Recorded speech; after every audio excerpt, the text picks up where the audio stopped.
I've been using a selfie stick in recent months to do these videos, but I've had to go old school today and rest my phone on the steering wheel because the selfie stick is not in the car. I've fallen behind with my reviews, which I've not really done before, but I'm talking about a film I've just been to see, but there's 2 others that I've been to see that I haven't talked about yet, so I need to catch up a little bit. But I'm going to do this film now so I don't fall further behind. Daytime screening, obviously, as you can tell, and I've just been to see a film called Y2K. I knew very little about this film. I'm not even sure I've seen it trailered. But I had a quick look at what it was about, who was in it, and decided to take a punt on it. The beauty of having a cinema membership, be it Odeon Limitless or Cineworld Unlimited or whatever's on offer where you might be, is that you will give films a go that you perhaps wouldn't bother with.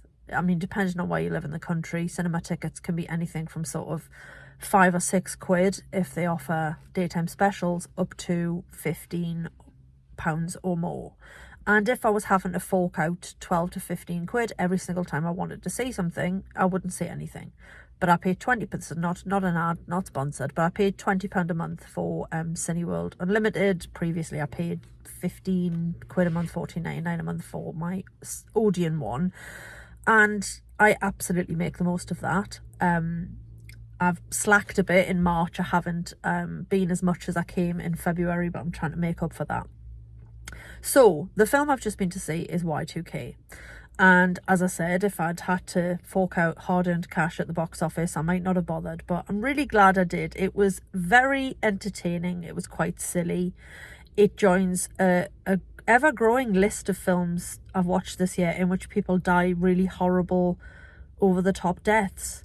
Like, seriously, it seems to be the year of over-the-top deaths and injuries, and this is before I come to see Novocaine, which comes out this week. But Y2K is a kind of a horror comedy, I guess.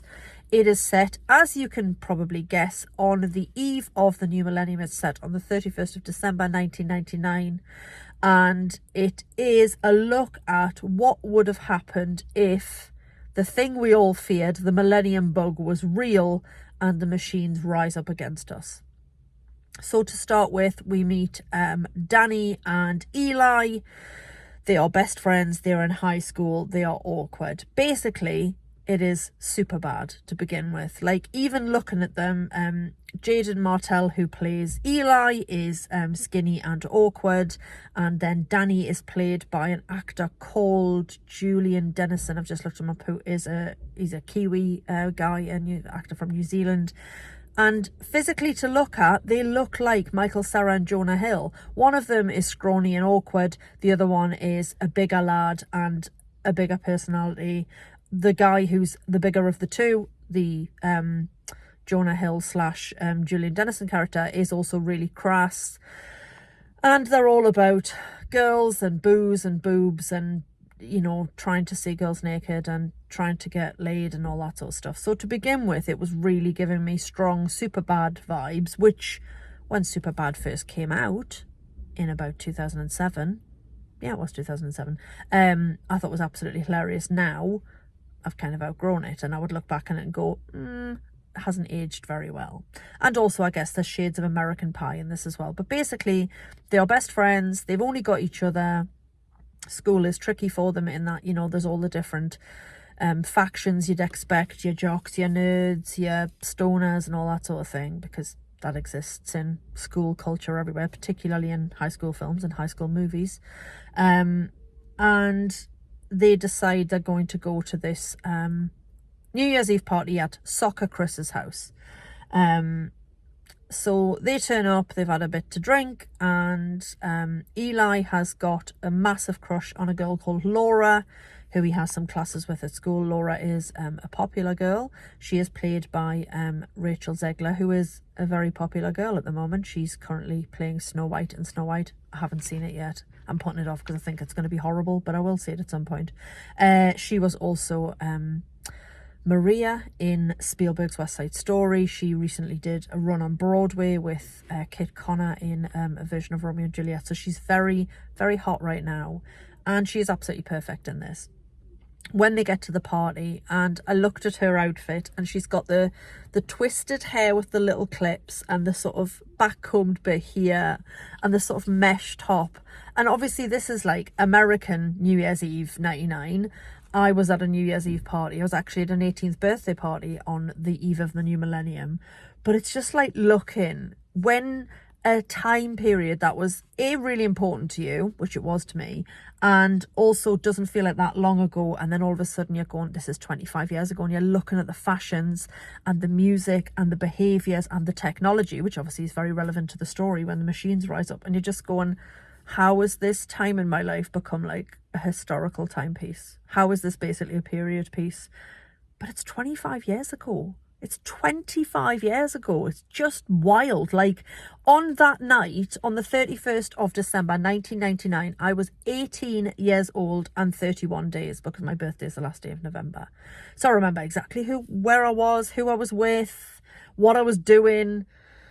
And thankfully I wasn't killed by a dishwasher, a microwave. So yeah, the stroke of midnight comes, there's a bit of a power cut, and then all of a sudden the machines are on the loose. And there is an absolutely hilarious montage where lots of teenagers at this party die really horrible deaths in quick succession, like CDs fired out of CD players and into people's heads, a remote control car with a drill on it which is run by a Tamagotchi, and yeah, basically there's this like collective consciousness. All the machines are linked together and they're out to either kill us humans or to assimilate us and use our bodies as batteries. So that's your premise. And it's about a small gang who make it out of the party and are trying to survive. They are not afraid of, like I say, horrible deaths. They're not afraid to kill main characters. So not everybody who is in the band of survivors at the beginning makes it all the way to the end. I think it does slow down a little bit. It's quite pacey to begin with. We get to the party, all hell breaks loose, and then it does kind of peter out a little bit. But again, it's only 90 minutes long and it's quite a fun ride. And like I say, seeing the technology and the fashion and the music of 99/2000 is a proper nostalgia trip for me, even though my brain is convinced it's about 10 years ago, which it's definitely not. Jaden Martell, who plays Eli, who's the reluctant hero, I knew I recognised him and it was driving me nuts, and I've looked him up. He played Bill Denborough, the child version of Bill Denborough in the more recent adaptation of Stephen King's It. So in the 80s setting, when you've got all the kid versions and you've got Finn Wolfhard and all of that lot, it was Jaden Martell who plays Bill Denborough, who in the further forward version grows up to be, I think, James McAvoy. So he was very good. Rachel Zegler was very good. Various other good performances. I mean, Alicia Silverstone plays Eli's mum, and I'm like, how is she playing the mum? But of course she's playing the mum. The writer-director is a guy called Kyle Mooney. He's an SNLer, and he also plays a stoner character called Garrett, who runs the video shop. So he makes a nice sort of cameo in his own film.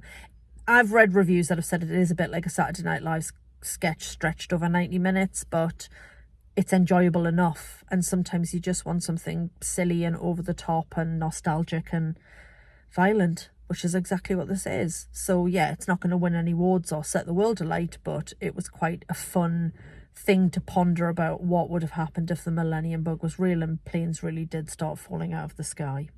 So yeah, that's it. That's that done. 2 more reviews to catch up on. I'm not going to do those now. I will get this up on the channel. If you're watching this and you haven't subscribed yet, please do. Recommend it to your friends. Say this is where I get my cinema reviews from, my movie reviews from. And do you know what? She kind of knows her stuff. She knows what she's talking about. And sometimes she talks nonsense, but it's all enjoyable. It's all part of our folksy charm. Okay, I'm talking about myself in the third person, which is weird, so I'm definitely going to bail out. Thank you for watching this review of Y2K. And I will be back with more reviews soon. Okay, Katie out.